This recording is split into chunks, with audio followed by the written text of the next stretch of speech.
Hey guys, in this video we're looking at a couple things that you can do to make great sounding vocal recordings. Now, I'm assuming that you're a DIY musician, that you're a beginner in recording, and if that's the case, I just want to point out that there are a lot of variables when it comes to recording vocals. So, some of the variables that I can't really change for you include the sound of your voice. A great singer versus a terrible singer goes a long, long way in how that vocal is going to sound. So that's something that neither of us can really change. You just have to work with the voice that you've been given, and you can obviously keep developing that, but that's a variable that we can't really change too much. The room that you're recording in is another one. Most of us don't have the budget for fancy studios, and so we're kind of constrained to the space that we have. So the room can have a big effect on the sound of a recording, but there's not a lot to be done to change the room. Now, of course, we can do acoustic treatment, and that can help a lot, but this is not a video on acoustic treatment. I talk about that in other places. Another huge variable is which microphone you use, and one is not necessarily better than the other. Different microphones will have different sounds, but not necessarily better. So you probably don't have the budget to experiment with all sorts of high-end microphones. So good chance you're limited to just one or maybe two microphones. So those are some of the variables that we can't change, but there are some things that we can change, and the things that we can change go a long, long way in making great sounding vocals. Now, before we get into those, I just want to mention that I've made a free PDF guide. It walks you step by step through how to record your own DIY music, and then it also includes a step-by-step guide on how to film your own DIY music videos. So you can check that out in the link in the description. But for now, the two biggest things that we can change that have a huge effect on the quality of our vocal takes is, number one, the distance from the microphone. So let's take a look at the microphone I have here. It's just a cheap Audio-Technica AT2040. It's not a high-end microphone. The distance is actually a pretty big factor. Now, you'll notice I have a pop filter here. This pop filter, little side note, get a pop filter. They take care of the P's and B's and will clean up your recordings significantly. So if you don't have a pop filter, that comes even before what I'm going to tell you today. So you have a pop filter. That filters out the pops, but it also helps keep you away from the microphone. What you don't want to do is you don't want to get in too close.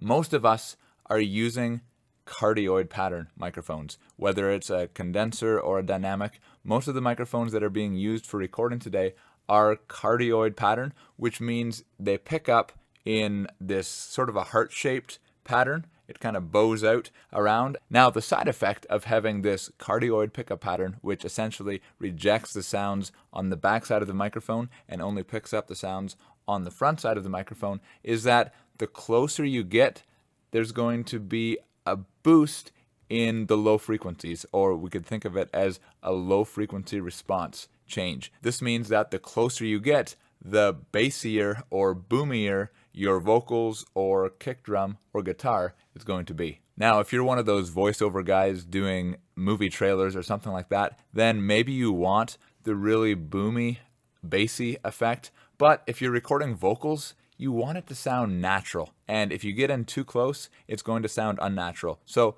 most people tend to record way too close to the microphone. You want to have your pop filter back a few inches, probably 4 at the minimum. That is like the gate that keeps you from going any closer. Now, the way I have this set up here, I have it even closer than 4, just the way it ends up working out. But when I'm recording vocals for singing, I like to have the pop filter about 4 inches back from the microphone. That's like the closest I will ever get.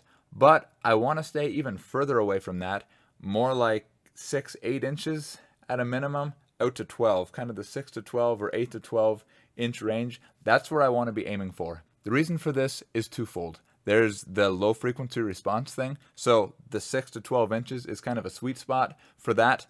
But then the second reason is something to do with the inverse square law. You might have heard about that. We're not going to go into the details on that, but essentially, the further away you get, the sound gets exponentially quieter, the further away you get from a sound source. And so what that means is if I'm really close to the microphone and I vary by an inch, that's going to have a huge effect in how much volume the microphone picks up. Whereas if I'm back out here at 12 inches and I vary by an inch, that's going to have a much smaller effect on how much loudness the microphone picks up. So the further back you go, the less difference it's going to make if you're moving when you're singing. And it turns out that when you're singing into a microphone, it's pretty much inevitable that you're going to move. And if you're just standing so stock still that you don't move, it's probably going to be a bad vocal take anyways. You need to relax, loosen up, and move a bit when you're singing. So if we can get back to the 8 to 12 inches range, then we can sway a bit, we can move back and forth, and it's not going to have such a drastic effect on the volume. Now, of course, we can take this too far. And if you go back out to 2, 3, 4 feet from your microphone, you're going to start running into another problem, and that is where your microphone is going to start to pick up the reflections from your room at almost the same level as your voice. So again, it's the inverse square law, but if you're 5 feet from your microphone, your voice is going to be pretty quiet, and the level of those reflections is going to be almost equal to that of your voice, and so it's going to tend to have a more echoey sound to it. So you don't want to be too far away. That's too much of a good thing. The 8 to 12 inches range is pretty well the sweet spot. So most of you are recording too close. So back away, get back to the 6 to 12 inches range, and that's going to be an awesome spot. So just doing that is going to increase the quality of your vocal recordings. Then the second thing that we can do is the gain staging. Most people tend to record way too hot. Now, I'm assuming that you've already learned not to clip, because if you're clipping, that's just ruining everything.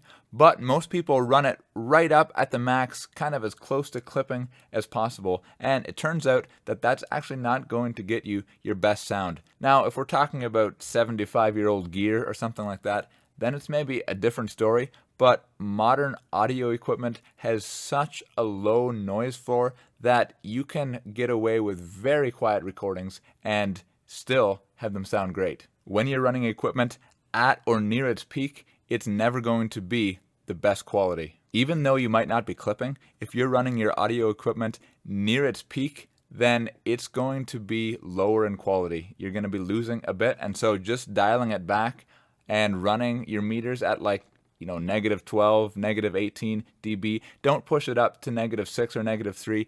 That's pushing your equipment too far. So dial your gain knob back, take the physical gain knob on your audio interface and just turn that thing back until you're peaking in the -18, -12 decibel range, even lower, -24. You're going to be fine with that. So keeping your volumes lower is going to increase the sound quality, and it also has an added benefit of making it easier when you're mixing, especially if you have a multi-track recording. If you add a whole bunch of tracks that are almost clipping together, then your master bus is going to be way too hot and clipping, and then you have to fool around getting that all dialed back and pulling back the faders. So just pulling back your gain knob is going to solve all those problems for you.